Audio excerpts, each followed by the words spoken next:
Halo Sobat Dunia Seribu Besar, semoga Sobat selalu diberi kesehatan, panjang umur, dan rizki yang melimpah, amin. Sebelum masuk ke alur ceritanya, jangan lupa dukung channel ini ya dengan klik subscribe, like, komen, dan share, terima kasih. Mari kita lanjutkan perjalanan. Ji Hao. Ji Hao melirik pria kurus itu. Pria ini, yang mengenakan selembar kulit compang camping, dengan sopan membungkuk kepada Ji Hao. Wajahnya yang menyanjung dihiasi oleh sekitar 10 bintik hitam berbintik-bintik. Ini adalah makhluk berdarah campuran, diproduksi oleh manusia dan makhluk non-manusia. Di klan manusia, tempat untuk makhluk berdarah campuran semacam ini sangat rendah, mereka bahkan lebih rendah daripada binatang Jurassic yang dibesarkan sebagai ternak.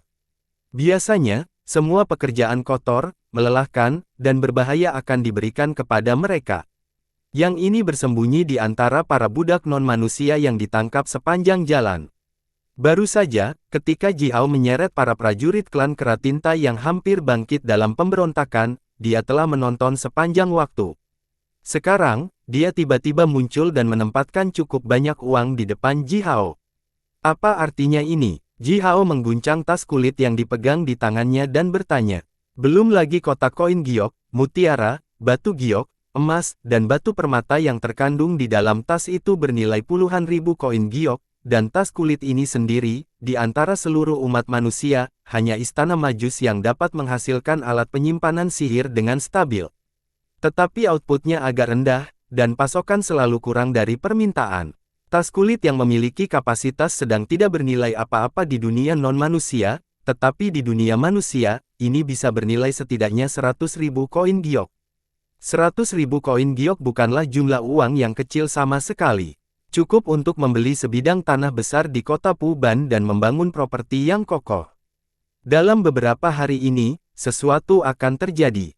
Tuanku memohon padamu, tolong tutup matamu, berpura-pura tidak melihat apa-apa, blokir telinga Anda, berpura-pura tidak mendengar apa-apa.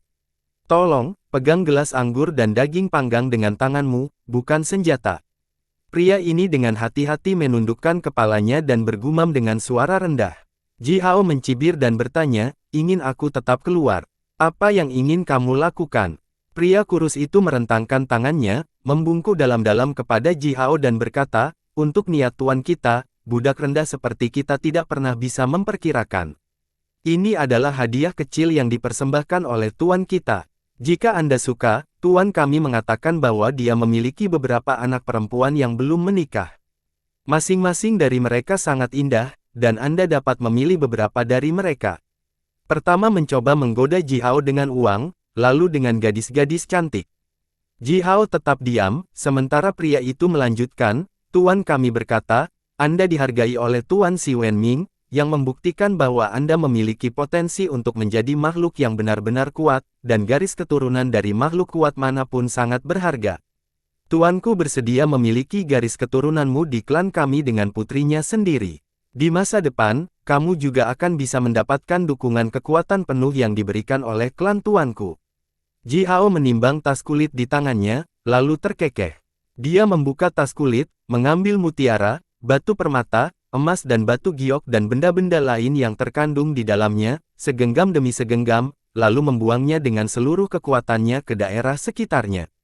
Dengan kekuatan besar Ji Hao, potongan-potongan bersinar itu memunculkan sedikit suara desir melengking sambil dengan cepat menghilang dalam kegelapan, tanpa meninggalkan jejak. Akhirnya, Ji Hao menghancurkan tas kulit kosong di wajah makhluk kurus ini dan meraung dengan suara yang dalam, beritahu tuanmu, jangan mencoba main-main denganku, jika tidak, dia pasti akan menyesal. Pria itu diam-diam mengambil tas kulit itu, berbalik dan bergabung ke dalam kegelapan. Dia mengambil beberapa langkah ke depan, lalu menoleh, menatap Ji Hao dengan sepasang mata manik-manik yang bersinar dengan cahaya dingin dan tajam. Dia mencibir dan berkata, kamu menolak kebaikan tuanku, sekarang kamu dapat berharap untuk dibakar oleh api kemarahan tuanku. Idiot! Menurutmu kamu apa? Ji Hao mengangkat kapak raksasa, sepertinya meluncurkan peretasan kekerasan. Pria kurus itu langsung berteriak ketakutan dan buru-buru melesat ke dalam kegelapan, berlari jauh saat siluetnya melintas di udara beberapa kali. Ke samping, angin sepoi-sepoi bertiup. Shaoxi diam-diam berjalan keluar dari kegelapan dengan tombak panjang yang dibuat khusus untuknya di tangannya. Dia memandang Ji Hao dan bertanya dengan suara lembut, apa semua kebisingan di sana barusan? Apakah ada yang terjadi di sekitar sini? Ji Hao melambaikan tangannya, menyeringai kepada Shaoxi dan menjawab, tidak ada, Anda mengawasi Men-Men di beberapa malam ini. Bahkan Guntur tidak bisa membangunkannya saat dia tertidur. Jangan biarkan siapapun diam-diam menyerangnya. Shaoxi sedikit mengangguk, melirik Ji Hao dengan rumit lalu berkata dengan suara yang dalam, baiklah. Ji Hao, istirahatlah. Giliran saya untuk melakukan penjaga malam. Ji Hao menerima tawaran Shaoxi. Sebagai anggota tim kecil, mereka bergiliran melakukan jaga malam dan menyelesaikan misi, yang benar-benar masuk akal. Meskipun Ji Hao entah bagaimana sudah menjadi pemimpin tim kecil ini, dia tidak punya alasan untuk memikul semua beban sendirian, dan ini juga tidak mungkin. Setelah berjalan di perkemahan yang diterangi oleh cahaya api unggun yang redup untuk sementara waktu, Ji Hao kembali ke tendanya. Dia mengangkat tirai. Di tenda yang luas ini, dengkuran Yumu bergemuruh seperti guntur, Po sedang duduk dengan kaki disilangkan, dan telah bermeditasi dengan konsentrasi, Men-Men meringkuk di selimutnya dan tertidur lelap. Mungkin, suara yang dibuat oleh Ji Hao saat mengangkat tirai sedikit mengganggunya, yang membuat Men-Men tiba-tiba bersenandung dengan suara rendah dan bergumam, babi hutan yang begitu besar, kaki babi panggang adalah yang terbaik. Sambil mendengkur, ketika Yumu mendengar kata-kata, kaki babi panggang, dia langsung menjentikkan bibir dan lidahnya saat tertidur, lalu bergumam, rebus kaki dalam sup bening, juga enak, rebus dalam sup bening. Po membuka matanya dan menyeringai pada Ji Hao.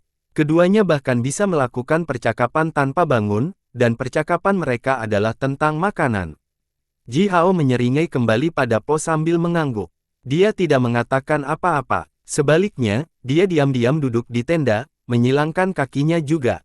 Roh primordialnya sedikit melompat dan dengan mudah meninggalkan tubuh, melayang di udara zang setinggi di atas kepalanya. Lingkungan sekitarnya, bahkan seluruh alam semesta tiba-tiba menjadi ekstra jelas di mata roh primordial Ji Hao. Dia merasa bahwa roh primordialnya telah berendam di kolam mata air yang jernih, dan setiap detik, inspirasi magis melonjak ke dalam roh primordialnya. Dia tersentak dalam-dalam. 8.000 titik akupuntur penyihir menyala di tubuhnya secara bersamaan. Sementara itu, embusan angin kencang naik dari sekelilingnya. Bersamaan dengan itu, kekuatan alam mulai tanpa henti diserap oleh tubuhnya, bercampur dan berdamai. Di dalam tubuhnya yang kokoh, darah roh murni telah mengalir. Setelah melalui proses pemurnian di dalam tubuh kuat ini yang sekarang telah berfungsi sebagai kompor alkimia, kekuatan alam mentah akhirnya berubah menjadi aliran kabut. Tebal yang tipis dan murni yang tak tertandingi, dikeluarkan dari atas kepalanya. Awan samar dan hampir tidak terlihat melayang di atas kepala Ji Hao, diam-diam mengangkat roh primordialnya. Diam-diam, roh primordialnya mulai menyerap aliran kabut yang dimurnikan oleh tubuhnya. Primordial kaburnya berangsur-angsur menyala, menguat sedikit demi sedikit. Diikuti oleh suara swooshing yang keras, 5 api warna-warni meningkat di dalam tubuh Ji Hao.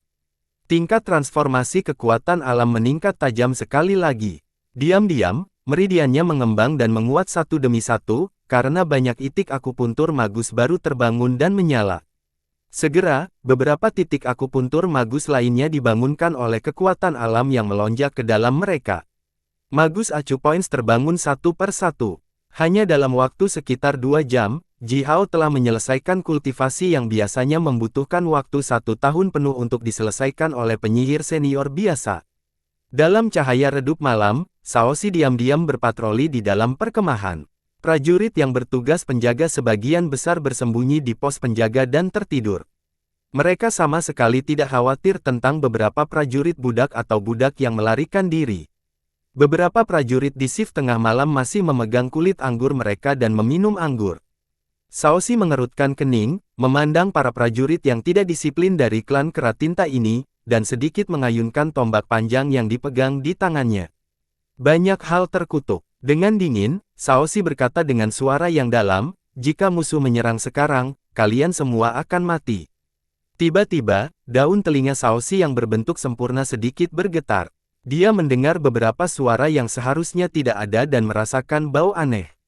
Wajah Shaoxi tiba-tiba menegang, berubah sedingin gunung es. Larut malam, angin kencang bertiup melintasi dataran. Burung-burung pertempuran seperti elang dan elang telah melayang di langit. Mereka melayang tinggi di langit, menatap tanah dengan mata mereka yang redup bersinar.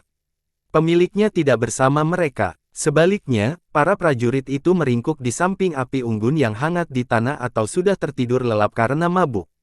Beberapa serigala cian, serigala gading, dan jenis binatang pertempuran lainnya juga bebas berjalan-jalan di kegelapan, tanpa ditahan sama sekali. Dari waktu ke waktu, mereka menaruh wajah mereka tepat ke arah budak dan prajurit budak itu, dengan rakus mengendus aroma darah yang menarik yang dipancarkan oleh tubuh mereka. Hanya karena kendala sihir yang ketat, binatang pertempuran ini tidak berani benar-benar menggigitnya. Prajurit budak Parubaya, yang terluka parah sebelumnya, telah meringkuk di samping batu raksasa. Di kedua sisi bahunya, tali yang terbuat dari tendon binatang bersinar redup, dan dari waktu ke waktu, orang bisa melihat simbol mantra hitam melintas di tali. Prajurit budak lain yang berdiri di sekitar telah terbentuk menjadi formasi pertempuran pertahanan berbentuk bulat, baik karena desain atau kebetulan, mengelilingi prajurit budak Parubaya ini di tengah. Gadis itu, yang baru saja diserang oleh prajurit manusia seperti beruang, sekarang meringkuk di samping prajurit budak Parubaya seperti binatang muda yang terluka dan tenggelam dalam tidur. Tidak terlalu jauh dari gadis ini ada 10 atau lebih gadis muda dengan wajah cantik. Mereka semua juga tertidur lelap. Setelah apa yang baru saja terjadi, para prajurit budak ini telah mengumpulkan semua gadis muda yang dapat dengan mudah menarik perhatian para prajurit manusia itu dan diserang dari antara keluarga yang menemani mereka. Meskipun pada akhirnya mereka semua akan menjadi budak, setidaknya dalam perjalanan ke kota Puban gadis-gadis ini tidak akan kehilangan hukuman mereka karena beberapa kekerasan biadab. Kenyataannya kejam bahwa jika gadis-gadis ini tetap perawan setelah mereka tiba di kota Puban, mereka bisa, setidaknya dijual dengan harga yang relatif tinggi, dan pemilik masa depan mereka akan memperlakukan mereka dengan lebih baik. Bahkan di antara budak, ada berbagai tingkat dan pangkat, dan perbedaan antara yang baik dan yang buruk. Prajurit budak Parubaya itu mengangkat kepalanya kesakitan, melihat bintang-bintang yang berkilauan di langit. Beberapa elang mengulurkan sayap besar mereka, diam-diam meluncur di udara di atas kepalanya. Dia menatap elang itu, dan tidak bisa menahan diri untuk tidak menunjukkan sedikit kecemburuan di wajahnya. Bing hidup benar-benar sulit. Tiba-tiba, prajurit budak Parubaya ini mulai bergumam pada dirinya sendiri, "Penatua, saya akhirnya mengerti apa arti kata-kata Anda. Tetap hidup bersama anak-anak ini, benar-benar tidak mudah." Beberapa siluet gelap keluar dari kegelapan seperti hantu, menerkam langsung ke prajurit budak Parubaya itu. Salah satu dari mereka mengulurkan tangan besar, menutupi mulutnya, sementara yang lain dengan keras meluncurkan puluhan pukulan keras ke titik-titik lunak di antara tulang rusuknya. Serangkaian pukulan yang sangat keras meledak seperti guntur dan kilat. Prajurit budak Parubaya sudah terluka dan telah meminum obat pelemahkan tubuh, yang membuatnya lemah dan tidak berdaya. Kekuatan gelombang pukulan berat meledak di dalam tubuhnya seperti bom, memberinya rasa sakit yang tajam yang menyebabkan seluruh tubuhnya berkedut sementara darah mengalir keluar dari setiap lubang tubuhnya. Dia mencoba berteriak dan berjuang, tetapi aroma aneh bercampur dengan bau samar melayang di wajahnya, dan tubuhnya menjadi lebih lembut dan lebih lembut, semakin berat. Bahkan lidahnya tidak bisa membuat sedikit gerakan lagi, seolah-olah tertutup lem. Prajurit budak lainnya yang diikat bersamanya dengan satu tali tiba-tiba terbangun. Mereka membuka mata lebar-lebar karena terkejut dan ketakutan. Mereka telah berperang melawan umat manusia selama bertahun-tahun. Oleh karena itu, mereka agak akrab dengan serangan mendadak yang diluncurkan oleh pengguna racun sihir manusia dengan semua jenis obat. Mereka terbangun dari tidur begitu mereka merasakan aroma obat ajaib, namun, tubuh mereka sudah dilumpuhkan untuk bergerak. "Barang tua, barusan, tulangmu cukup kokoh." Suara kasar datang tepat di sebelah telinga prajurit budak Parubaya itu, sementara belati tajam berbentuk tanduk sapi yang diukir dari batu hitam menembus bahunya, memotong tulang belikatnya terbuka dan membebaskannya dari tali panjang itu. Lebih dari 10 siluet gelap berjalan keluar dari kegelapan, masing-masing meraih seorang gadis muda, yang masih tertidur, lalu tertawa bangga. Setelah ini, Sekelompok siluet gelap membawa prajurit budak Parubaya dan lebih dari 10 gadis, dengan cepat bergerak keluar dari perkemahan, menuju ke hutan belantara yang jauh.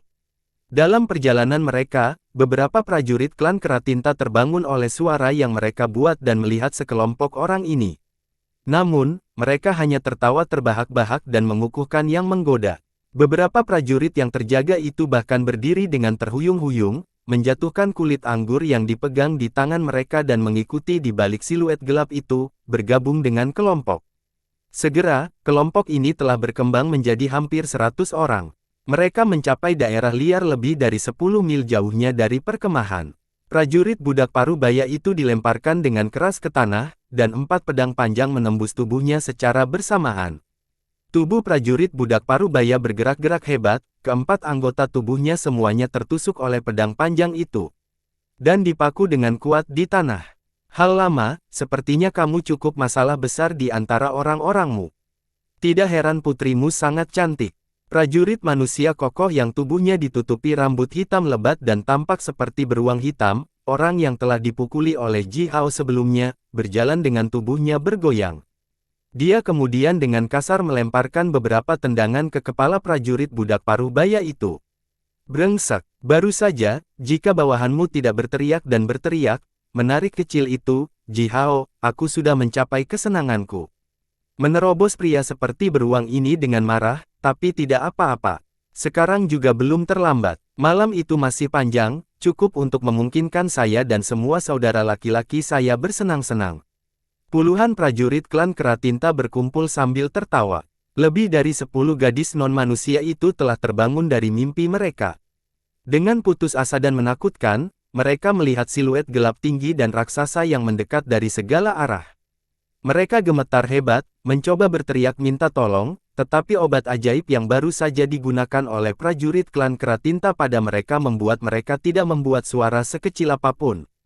Gadis kecil, aku menatapmu sejak kita meninggalkan Gunung Ciban, kata pria seperti beruang, yang merupakan pemimpin kelompok prajurit ini, sambil dengan kasar meraih putri prajurit budak Parubaya di tangannya. Dengan tidak sabar, dia mulai merobek pakaian seperti permadani yang dikenakan di tubuh gadis ini dan berkata, sayang, kamu gadis kecil yang sangat cantik. Hehe, kembali ke kota Puban, karya yang begitu bagus tidak akan pernah mendarat di tanganku. Jadi saya harus melakukan ini sebelum terlambat, di sini dan sekarang, dalam perjalanan pulang. Kelompok prajurit klan Keratinta tertawa bersama. Mereka dengan cepat menghampiri gadis-gadis itu, dengan gila-gilaan mendaratkan tangan mereka di tubuh gadis-gadis itu, membelai dan menggaruk. Embusan angin dingin bertiup, diikuti oleh itu, Saosi tiba-tiba muncul di sebuah bukit kecil sekitar 10 zang dari para prajurit ini, dengan tombak panjang mencengkeram di tangannya dan perisai berbentuk bulat yang indah melayang di sekitar tubuhnya. Dia dengan dingin menatap para prajurit ini, yang sekarang bertingkah seperti binatang buas, dan menggeram dengan suara yang dalam, biarkan mereka pergi, dan kembali ke perkemahan. Pergi temukan hakim tentara dan masing-masing mengambil 1000 cambukan sebagai hukuman. Pria seperti beruang, yang hampir menelanjangi gadis itu yang digenggam di pelukannya, mengangkat kepalanya dan tertawa dalam-dalam, berkata, hakim tentara. Saya adalah hakim tentara pasukan ini. Ye, dia mendecakkan lidahnya dan melanjutkan, gadis yang cantik. Oi, saudara-saudara, lihat. Gadis ini telah membawa dirinya kepada kita. Prajurit klan Keratinta itu menghentikan apa yang mereka lakukan, mengangkat kepala dan menatap Saosi. Dibandingkan dengan gadis-gadis non-manusia yang lucu itu, Saosi memiliki tubuh yang lebih ramping, dan kulitnya seputih dan sehalus lemak kambing. Penampilannya dingin dan damai, yang membuatnya unik dan jauh lebih menarik daripada gadis-gadis non-manusia berkulit gelap itu. Meskipun para prajurit ini tahu bahwa Saosi adalah masalah besar, seseorang yang terkenal di Istana Majus, tetap saja para prajurit ini, yang sekarang telah dikendalikan oleh sifat kasar mereka, tersentak dengan cepat dan berat. Mereka benar-benar mengabaikan identitas Saosi dan kemungkinan konsekuensi dari menyinggung perasaannya. Gadis yang menarik, saudara, beberapa anak nakal manja kecil itu, apakah kita takut pada mereka? Pria seperti beruang itu tertawa jahat sambil menggoda rekan-rekannya dengan suara rendah. Prajurit klan Keratinta itu saling melirik. Selanjutnya, Lebih dari 10 dari mereka tiba-tiba melompat, merentangkan tangan mereka dan melompat ke Shaoxi bersama-sama, berniat untuk meraihnya. Lebih dari 10 prajurit yang kuat dan berotot terjun dari udara bersama-sama. Tubuh mereka semua terbungkus asap hitam yang melingkar. Dalam kelompok ini, yang terlemah memiliki 12 titik akupuntur magus yang sedikit terbangun, sementara yang terkuat tidak lebih baik, dengan total hanya 38 titik akupuntur yang terbangun. Kabut hitam menyebar sementara angin kencang bertiup. Pakaian Shaoxi berkibar di udara, mengeluarkan suara gemerisik yang jelas di angin kencang yang dibawa oleh para prajurit itu. Perisai yang mengambang di sebelah tubuh Shaoxi tiba-tiba bergetar, mengirimkan aliran cahaya hijau giok yang berkilauan. 1, 2, 3, dalam sekejap mata, puluhan cermin seperti serpihan cahaya berbentuk bulat bersinar berputar-putar di sekitar Shaoxi. Di depan masing-masing prajurit itu, serpihan cahaya berbentuk bulat seperti kristal es telah muncul. Serpihan ringan itu tampak sangat lemah dan rapuh sehingga orang bahkan bisa mematahkannya hanya dengan mengisap. Gadis-gadis selalu menyukai hal-hal mencolok ini. Prajurit klan Keratinta itu tertawa terbahak-bahak bersama. Dalam pikiran mereka yang sederhana dan lugas, hal-hal seperti perisai harus lebih besar, semakin berat dan lebih tebal, semakin baik. Hanya perisai besar, berat, dan tebal yang dapat memberikan pertahanan yang cukup hebat. Adapun perisai kecil yang terbang di sekitar Shaoxi ini, memang terlihat indah, tetapi juga tampak rapuh seperti sepotong tipis batu giok. Seorang penyihir wanita yang dididik oleh Istana Majus dan telah berdiri tinggi di atas semua yang biasa, seperti yang dipikirkan para prajurit ini, dia menyukai hal-hal cantik tetapi tidak begitu fungsional ini. Lebih dari 10 prajurit itu, yang dengan marah menyelam turun dari udara, mengepalkan tinju mereka secara bersamaan dan masing-masing melemparkan pukulan keras ke serpihan cahaya berbentuk bulat di depan mereka. Bas! Diikuti oleh suara keras ini, serpihan cahaya terang itu bergetar intens. Para prajurit ini telah menggunakan 100% kekuatan mereka ketika mereka melemparkan pukulan. Namun kekuatan tandingan yang 100 kali lebih besar dari kekuatan pukulan mereka segera menyerang, menyapu tubuh mereka dan memotong dengan merajalela seperti mata gergaji tajam yang tak terhitung jumlahnya.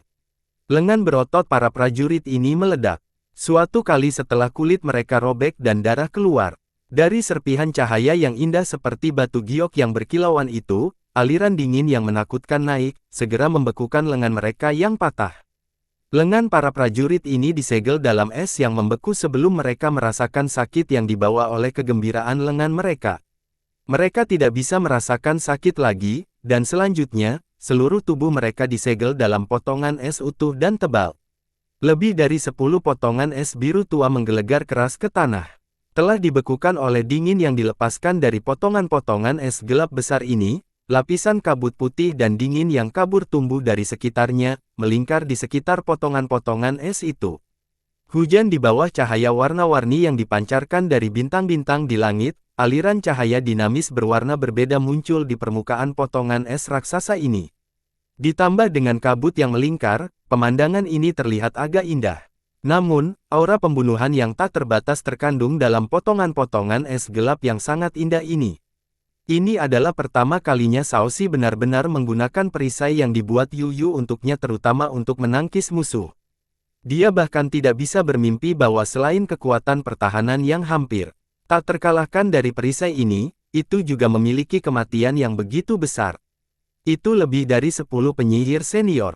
Meskipun mereka adalah jenis terlemah di antara semua penyihir senior, bagaimanapun juga mereka adalah penyihir senior sejati. Lebih dari 10 penyihir senior langsung membeku sampai mati. Pada saat itu ketika mereka disegel oleh es gelap, hidup mereka telah padam. Bahkan jiwa mereka telah hancur berkeping-keping. Tapi ini hanya serangan balik yang diluncurkan oleh perisai ini secara otomatis, Shaoxi bahkan tidak bergerak. Shaoxi dengan lembut membelai perisai yang bercahaya redup ini. Teksturnya halus dan licin, seperti sepotong batu giok kelas atas. Sekarang, hanya aliran tipis udara yang sedikit dingin yang dilepaskan olehnya. Orang tidak mungkin mengatakan bahwa perisai ini baru saja meledak dengan gelombang kekuatan beku yang mengerikan dan membunuh banyak orang sekaligus. Mereka, pria seperti beruang itu menatap Shaoxi dengan tertegun, berkata dengan gemetar, kamu membunuh mereka. Shaoxi mengangkat tombak panjangnya dan menyuntikkan kekuatannya ke dalamnya. Seberkas cahaya dingin dan ganas mulai melonjak di permukaan tombak. Sementara itu, bukit kecil di bawah kakinya dengan cepat ditutupi oleh lapisan es tipis. Dia kemudian berkata dengan suara yang dalam, "Ya, sesuai aturan. Pergi ke neraka dengan aturan omong kosongmu." Pria seperti beruang itu meraung serak dan histeris, "Di sini, kami yang bertanggung jawab. Saudara-saudaraku hanya mencoba menangkapmu dan bersenang-senang, tapi kamu membunuh mereka.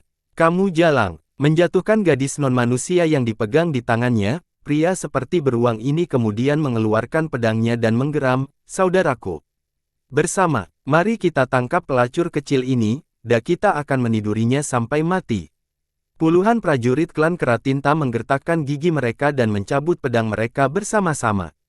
Beberapa dari mereka bahkan meraih tombak panjang dan tombak berat, mendekati Shaoxi dengan tatapan ganas. HRR, HRR. Mereka bernapas dalam-dalam dan berat seperti binatang buas yang terluka, dan bahkan bola mata mereka telah memerah.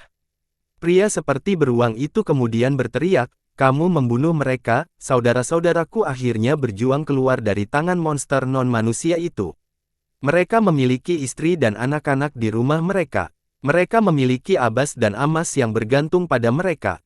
Tapi kamu membunuh mereka. Shaoxi mengangkat tombak panjangnya dan berkata dengan hambar, "Apakah mereka diizinkan melakukan apapun yang mereka inginkan karena mereka memiliki istri dan anak-anak di rumah, mereka memiliki abas dan amas yang bergantung pada mereka?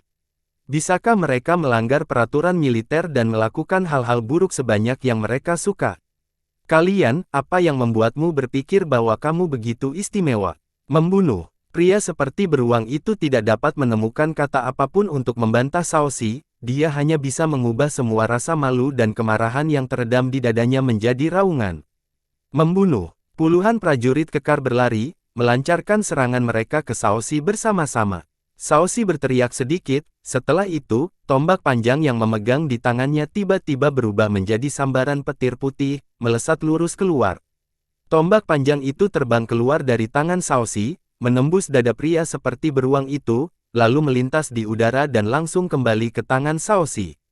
Shaoxi memutar tubuhnya dan melemparkan tombak itu sekali lagi. Dalam 1 detik, Shaoxi telah melemparkan tombak puluhan kali berturut-turut, sementara para prajurit itu hanya membuat 3 langkah ke depan. Tombak panjang itu berdesir di udara bersama dengan kekuatan aliran yang melengking, dengan keras menusuk dada orang-orang ini. Seolah-olah tidak ada yang bisa menghentikannya. Darah menyembur keluar dari dada puluhan prajurit ini. Setelah itu, luka mereka dengan cepat disegel oleh es. Mereka melolong keras saat dikirim terbang mundur oleh kekuatan besar yang melekat pada tombak panjang dan berdebar keras ke tanah dalam puluhan zang jauhnya, berjuang dan menangis. Shaoxi memegang lengannya dan menangkap tombak panjang yang terbang kembali kepadanya, lalu sedikit mengayunkan tangannya. Seberkas cahaya dingin melintas di sepasang matanya saat dia bergumam pada dirinya sendiri dengan suara rendah, "Kita berdua telah mengambil mutiara roh naga lilin, tapi apakah aku benar-benar mencapai kekuatan besar yang dimiliki oleh keluarga naga lilin melalui mutiara? Kekuatan fisik saya saat ini dapat disebutkan dalam nafas yang sama dengan kekuatan raja penyihir biasa, bukan?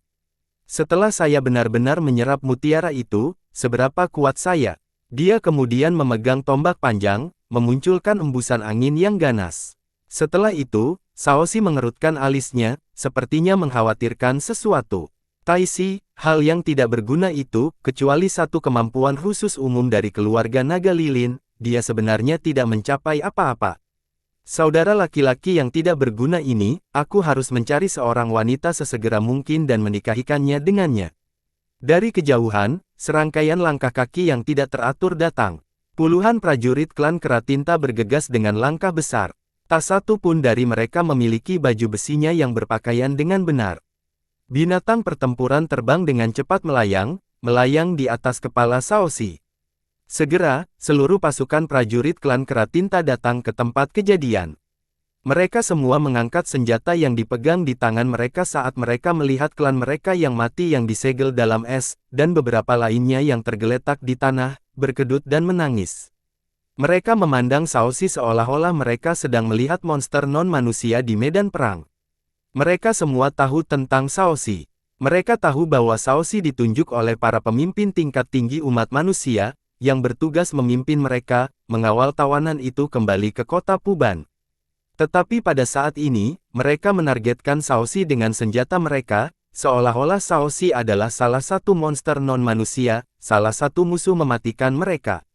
Wanita, kamu terkutuk. Seorang komandan klan Keratinta lapis baja berat menggeram marah, memimpin anggota klannya untuk mendekati Shaoxi dengan langkah besar. Lebih banyak prajurit klan Keratinta bergegas tanpa henti. Melihat situasi saat ini, mereka semua mengeluarkan senjata mereka tanpa mengucapkan sepatah kata pun, membentuk formasi pertempuran dan mendekati Shaoxi dari segala arah. Mereka menggertakkan gigi mereka dengan erat, dan mata mereka yang sudah dipenuhi dengan garis-garis darah di bawah pengaruh alkohol sekarang telah berubah menjadi merah murni. Tidak peduli apa alasan Shaoxi, baik benar atau salah, masuk akal atau tidak masuk akal, anggota klan mereka, saudara-saudara mereka, rekan-rekan mereka yang telah berjuang berdampingan dengan mereka, yang akhirnya berhasil kembali hidup-hidup dari medan pertempuran di Gunung Chiban dengan tubuh yang tidak terluka sekarang telah terluka parah atau bahkan terbunuh di sini. Mereka hanya harus membalas dendam untuk ini. Apa aturan dan prinsip? Bagi para prajurit ini, itu adalah sesuatu yang hanya akan dibicarakan oleh penguasa dan menteri yang duduk di aula pertemuan Kaisar Sun. Di mata para prajurit ini, tinju dan senjata mereka sendiri adalah prinsip tertinggi. Masalah apapun yang dapat diselesaikan dengan kekerasan tidak dapat dihitung sebagai masalah nyata. Aku akan menguliti wanita kecil ini hidup-hidup. Komandan klan Keratinta, yang sekarang memimpin para prajurit itu, meraung liar dan serak, dia membunuh begitu banyak saudara kita. Wanita, hari ini kamu bahkan tidak akan bisa mati. Bahkan jika Anda memohon, klan Keratinta kami tidak akan pernah melepaskanmu, tidak pernah, tidak pernah. Dalam sekejap mata, lebih dari 1000 prajurit klan Keratinta telah berkumpul. Mereka mengepung bukit kecil tempat Shaoxi berdiri, dan di atas kepala mereka puluhan binatang perang terbang telah melayang di langit. Dipasang di punggung binatang perang terbang ini juga ada prajurit klan Keratinta. Mereka memelototi Shaoxi dengan kejam dan tamak, seperti sekelompok binatang buas gila dan ganas yang mengelilingi bayi domba yang malang. Setelah raungan keras, komandan klan Keratinta memegang kapak raksasa berbentuk gading yang berat, sambil mengambil langkah maju. Tubuhnya melintas di udara, dan dengan satu langkah, dia menutupi lebih dari 100 zang. Dia bergerak cepat, mengiris udara terbuka dan menghasilkan ledakan hebat yang menakutkan, setelah itu kapak itu diretas ke arah lengan kanan Shaoxi.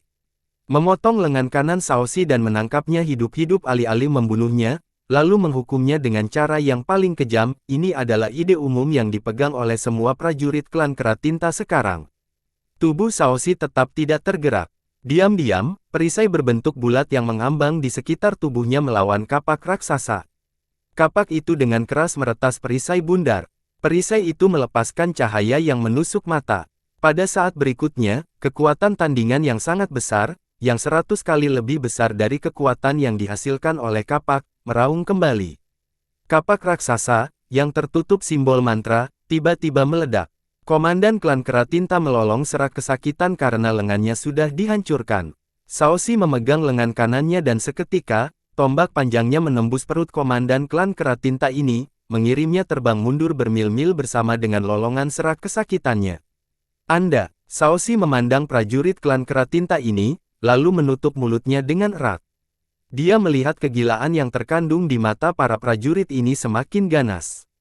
Karena tidak ada cara untuk berbicara masuk akal kepada para pejuang ini, masalahnya harus ditangani dengan kekerasan. Rumah Shaoxi hancur ketika dia masih kecil. Setelah itu, dia tetap bersama Taixi, dan mereka berdua hanyut ke dunia dan saling menjaga satu sama lain tetap hidup. Setelah dibawa ke istana Majus sebagai magang, dia masih berhati-hati dan teliti, berjuang untuk bertahan hidup. Shaoxi sudah terbiasa dengan kesulitan bertahan hidup sejak dulu. Di tahun-tahun terkutuk ini dan di dunia terkutuk ini, sebagian besar prinsip tidak ada gunanya, dan sebaliknya, kekerasan adalah kunci untuk memecahkan semua jenis masalah. Mengenai hal ini, Shaoxi dan para prajurit klan Keratinta, yang sekarang telah mendekatinya dari segala arah, memiliki pemahaman yang persis sama. Bunuh dia. Komandan klan Keratinta yang telah terlempar jauh meledak menjadi raungan gemuruh dalam kemarahan dan kepanikan. Melalui pertarungan singkat dan langsung yang baru saja terjadi antara Shaoxi dan dirinya sendiri, komandan ini menemukan bahwa perisai yang telah melindungi Shaoxi sangat kuat, dan kekuatan yang dimiliki oleh dirinya sendiri juga sangat besar. Entah bagaimana, komandan klan Keratinta ini merasa bahwa Shaoxi jauh lebih kuat daripada pemimpin klan mereka. Prajurit biasa seperti mereka, yang bertanggung jawab untuk mengawal tawanan, tidak akan pernah bisa bertarung secara individu melawan makhluk yang begitu kuat. Menantangnya satu persatu tidak akan ada bedanya dengan mengirim potongan daging segar ke mulut binatang buas. Sebaliknya, mereka tidak punya pilihan selain bergegas bersama-sama, memanfaatkan jumlah dan menekan Shaoxi sebanyak mungkin dan membunuhnya. Sekarang, komandan klan Keratinta ini tidak berani memikirkan hal yang baik seperti menangkapnya hidup-hidup. Di medan perang, menghadapi musuh yang jauh lebih kuat dari dirinya, satu-satunya cara untuk mengalahkannya adalah dengan menyerang dalam kelompok dan memadamkannya. Ini akan menelan nyawa pihak juga.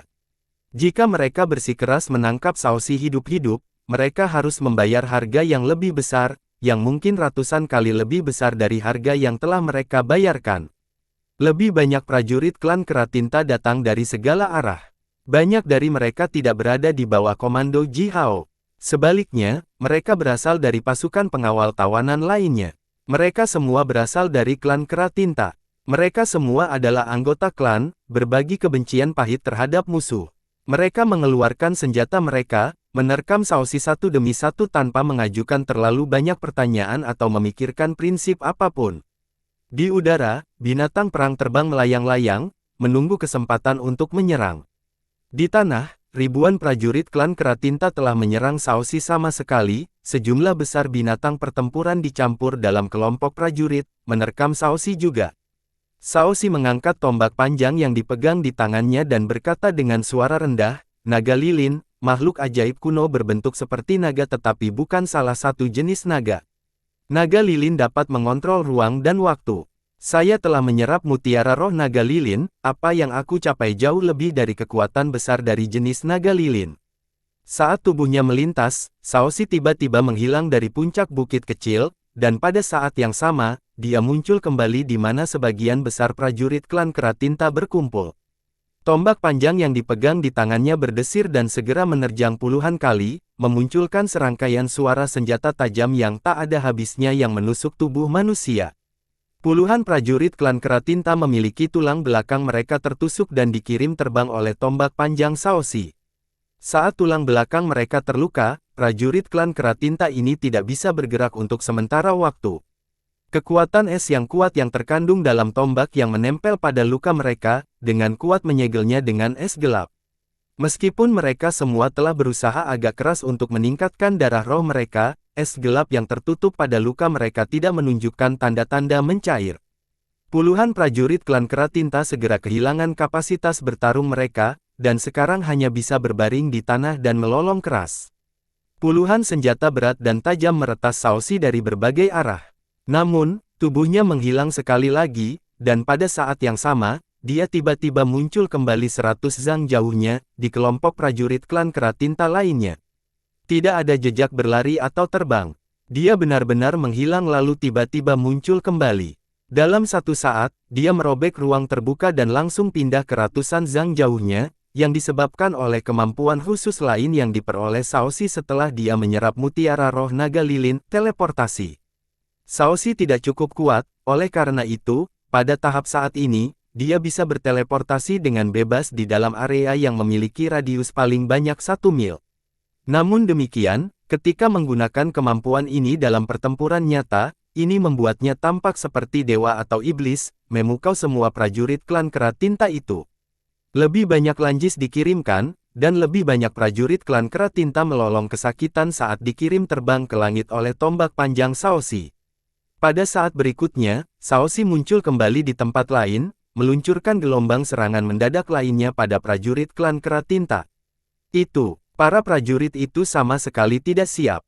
Dalam rentang waktu singkat beberapa napas, Shaoxi telah melukai lebih dari 300 prajurit klan Keratinta, sementara para prajurit malang ini bahkan tidak berhasil menyentuh sehelai rambut pun darinya. Kembalilah ke perkemahan dan harapkan hukumanmu. Siapapun yang berani membuat masalah lain akan dibunuh. Suara dingin Shaoxi bergema di langit malam. Prajurit klan Keratinta itu telah jatuh ke dalam semacam keadaan gila dan histeris. Terlepas dari kenyataan bahwa mereka bahkan tidak bisa bernapas ketika Shaoxi muncul dan menghilang dalam sekejap dan melancarkan serangan seperti hantu, mereka masih meraung serak, memegang senjata mereka, terus-menerus meluncurkan serangan ke Shaoxi. Getaran seperti guntur teredam dari tali busur datang dari jauh. Tiba-tiba, gelombang panah berteriak, menyapu medan perang seperti badai. Seketika, lebih dari 1000 anak panah terbang melintasi udara dan berikutnya, lebih dari 1000 prajurit klan Keratinta melolong secara bersamaan. Masing-masing dari mereka ditembak tepat di leher. Panah meledak di leher mereka, hampir meledakkan mereka menjadi dua. Untungnya, mereka semua adalah penyihir senior. Setelah panah meledak, mereka meningkatkan darah roh mereka secepat mungkin dan berjuang kembali dari cengkeraman kematian. Suara Feng Xing datang dari kegelapan. Yo, lain kali, aku akan menembak bola matamu. Seluruh area menjadi sunyi yang mematikan, tidak ada yang berani bergerak lagi. Ancaman Feng Xing menenangkan semua prajurit klan Keratinta. Baru saja, Feng Xing melukai leher mereka dengan panah tajam itu dan panah meledak di dalam leher mereka. Dengan bergantung pada kekuatan hidup yang kuat dari penyihir senior, mereka masih bisa pulih dari ini. Tetapi jika panah menembus rongga mata mereka dan kekuatan ledakan itu melukai otak dan jiwa mereka, mereka akan benar-benar mati. Terluka dalam konflik yang tidak begitu signifikan ini bukanlah masalah besar, tetapi mengorbankan nyawa mereka sendiri untuk ini akan terlalu tidak layak. Meskipun otak mereka hampir terbakar oleh kemarahan dan alkohol, para prajurit klan Keratinta ini tetap tenang. Mereka saling melirik, tidak tahu harus berbuat apa. Mereka tidak tahu tentang bagaimana mereka harus mengakhiri ini. Ketika Shaoxi pertama kali meluncurkan gerakan, Ji Hao sudah datang ke dekatnya. Dia menyembunyikan tubuhnya dengan sihir 9 kata rahasia, berdiri tidak terlalu jauh dari Shaoxi, menyaksikan prajurit klan Keratinta itu berubah-ubah melakukan apa yang mereka inginkan. Api kemarahan telah menukik ke kepalanya dari hatinya. Jika bukan karena dia tidak memiliki klan terpercaya di kota Puban, dia sama sekali tidak perlu menjawab tentang para prajurit yang sulit diatur ini. Para prajurit ini sangat merajalela, bahkan ke tingkat ekstrim. Beberapa jam yang lalu, mereka baru saja diberi pelajaran oleh Ji Hao. Tapi tepat setelah itu, mereka menculik prajurit budak paruh baya dan putrinya, bersama dengan gadis-gadis muda non-manusia lainnya, membawa mereka ke sini dan berusaha melepaskan keinginan mereka pada mereka. Ji Hao tidak memiliki prasangka terhadap perilaku seperti menangkap dan menduduki wanita secara paksa dari pihak musuh. Dia tidak memiliki misofobia dalam moralitas, dan di dunia seperti itu, hal-hal seperti ini tidak bisa lebih umum. Namun, para prajurit budak ini dan keluarga mereka adalah tanggung jawab Ji Hao. Ji Hao bertanggung jawab untuk mengawal mereka kembali ke kota Puban jika sesuatu terjadi pada mereka dan kerugian apapun disebabkan selama perjalanan mereka kembali, Ji Hao harus disalahkan. Mengenai prinsip, prajurit klan Keratinta ini telah melanggar aturan militer dengan sengaja melanggar kepentingan aliansi klan manusia. Dalam istilah yang lebih kecil, mereka tidak menunjukkan rasa hormat kepada Ji Hao dan rekan satu timnya. Dengan melakukan itu, mereka melanggar martabat Ji Hao dan rekan satu timnya dan menyebabkan efek negatif pada otoritas Ji Hao. Melihat Feng Xing mengagumi para prajurit yang sulit diatur ini, Ji Hao menghilangkan sihirnya. Tubuhnya berangsur-angsur muncul di udara. Menginjak awan yang berapi-api, dia melayang di udara setinggi 10 zang dari tanah, sambil bertepuk tangan perlahan dan keras. Lanjutkan dan kalahkan mereka. Shaoxi, jangan khawatir, pukuli mereka sampai mati, pukuli saja mereka sampai mati. Teriak Ji Hao dengan kasar. Feng Xing, apakah kamu belum makan apa-apa? Pergelangan tangan menjadi lunak, hati menjadi lembut juga. Mengapa Anda menembak mereka di leher? Bunuh saja mereka segera. Tiba-tiba, api yang mengamuk meraung dari tubuh Ji Hao. Di dalamnya, sepasang sayap berapi-api terbentang di belakang tubuh Ji Hao selebar lebih dari 10 zang. Dalam koordinasi dengan Ji Hao, Crow melepaskan aliran api besar dari paruhnya sambil memperluas tubuhnya menjadi ratusan zang, mengambang di atas kepala Ji Hao dan mengeluarkan suara yang menusuk telinga dan beresonansi. Rasa kekuatan yang intens, kekerasan, dan ganas langsung memenuhi seluruh ruang. Panas yang sangat dahsyat hampir melelehkan tanah. Ji Hao memandang prajurit klan Kera Tinta itu dan melanjutkan dengan nada kasar itu, "Kamu pikir kalian semua cukup kuat? Percaya bahwa Anda berani. Ayo, ambil pedangmu dan lanjutkan. Saya bersumpah pada semua jiwa leluhur klan Gagak Emas, bahwa jika saya membiarkan salah satu dari Anda hidup, saya akan menjadi cucu Anda." Dia kemudian memegang tangan kanannya dan mengikuti gerakannya. Telapak tangan api selebar zang menukik keluar dengan gemuruh, dengan keras menghantam tubuh beberapa prajurit klan Kera Tinta. Nyala api melonjak sementara panas yang hebat menyebar. Akibatnya, beberapa prajurit malang itu jatuh ke tanah, melolong dengan suara serak. Api membakar seluruh tubuh mereka menjadi hitam, sehingga kulit mereka sekarang tertutup lepuh hitam dan merah bercahaya. Berapa banyak prajurit klan Kera Tinta Anda yang ada di pasukan ini yang bertanggung jawab untuk mengawal budak dan prajurit budak? Semua datang ke sini. Ji Hao berteriak keras, "Bawa mereka semua ke sini. Aku akan membiarkanmu mati satu persatu." Dia dengan bangga mengangkat kepalanya tinggi-tinggi, mengangkat tablet yang mewakili identitasnya sebagai magus dari Istana Majus, dan melanjutkan dengan suara dingin, "Dengan harga semua kredit yang saya peroleh dalam perang ini, saya akan membunuh setiap dari kalian sampah yang sulit diatur. Tebak, apakah saya akan dihukum oleh Istana Majus? Jika aku membunuhmu sekelompok sampah, apakah orang yang lebih tua akan berbalik melawanku karena kalian idiot?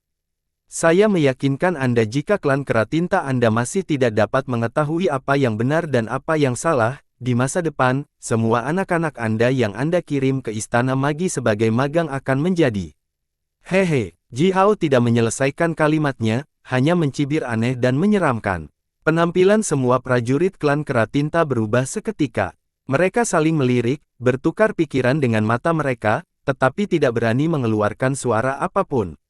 Ji Hao mengancam akan membunuh mereka semua, itu tidak membuat mereka takut. Mereka tidak percaya bahwa Ji Hao, seorang anak kecil, dan beberapa rekan satu timnya, akan dapat membunuh semua prajurit klan Kera Tinta yang bertanggung jawab untuk mengawal budak kali ini.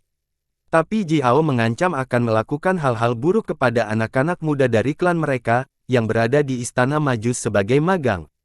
Ini baru saja mengenai paku di kepala mereka.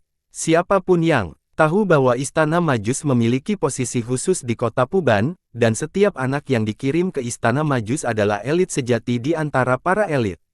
Para pemuda itu semuanya adalah talenta peringkat atas. Semua tetua klan akan mencoba apa saja untuk mengirim lebih banyak anak ke Istana Magi, dan semua pemuda yang dididik oleh Istana Majus jauh lebih kuat daripada klan biasa. Lebih penting lagi, anak-anak itu bisa belajar banyak pengetahuan dari Istana Majus yang tidak dimiliki klan mereka sendiri. Jika membandingkan dua klan yang sama-sama kuat, tetapi salah satu dari mereka memiliki pemuda yang dididik di Istana Majus terus-menerus kembali ke klan, sementara yang lain tidak, paling lama dalam 100 tahun, yang pertama akan dapat dengan mudah menelan yang terakhir. Kalimat Ji Hao yang belum selesai membuat prajurit klan Kera Tinta ini kalah dalam pikiran liar. Apakah maksudnya bahwa di masa depan, semua anak klan Kera Tinta di Istana Magi akan mati? Sedikit batuk datang dari jauh.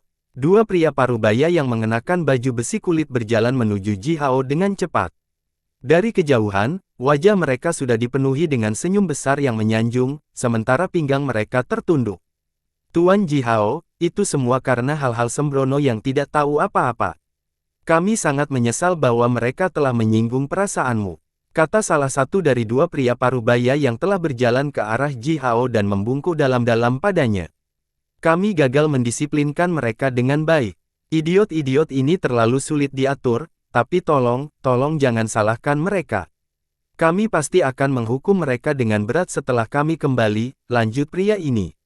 Shaoxi diam-diam bergerak ke sisi Ji Hao, dengan dingin menatap kedua pria itu, dengan tombak panjang dipegang di tangannya dan perisai berbentuk bulat berputar perlahan di sekitar tubuhnya. Tatapan dingin Shaoxi membuat mereka berdua gemetar. Mereka tahu bahwa Ji Hao adalah pemimpinnya.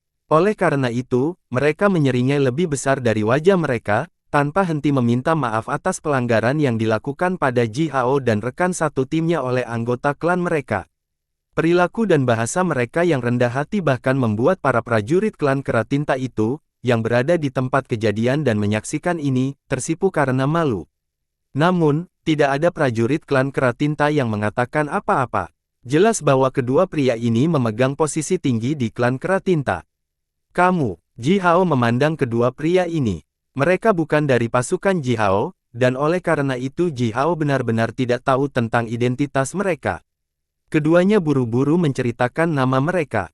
Satu bernama Mo San, sedangkan yang lainnya bernama Mo Sui.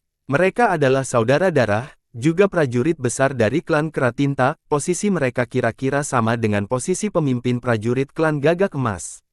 Di antara semua prajurit klan Keratinta yang bertanggung jawab untuk mengawal budak dan prajurit budak kali ini, Mo San dan Mo Sui adalah komandan tertinggi. Ji Hao dengan dingin menatap mereka, melampiaskan melalui semburan teriakan pada mereka. Mo San dan Mo Sui mempertahankan sikap rendah hati itu, terus membungkuk dan meminta maaf kepada Ji Hao sambil mendengarkan apapun yang diteriakkan Ji Hao. Mereka hanya menanggung semua kata-kata Ji Hao, seolah-olah mereka tidak mampu marah. Setelah gelombang cambuk lidah yang parah, Mo San dan Mo Sui mengarahkan semua prajurit klan Keratinta kembali ke posisi mereka sendiri. Semuanya patuh seperti binatang pertempuran. Ji Hao melihat ke punggung Mo San dan Mo Sui, yang menjauh dan menjadi semakin kabur, dan tiba-tiba mencibir. Bersambung.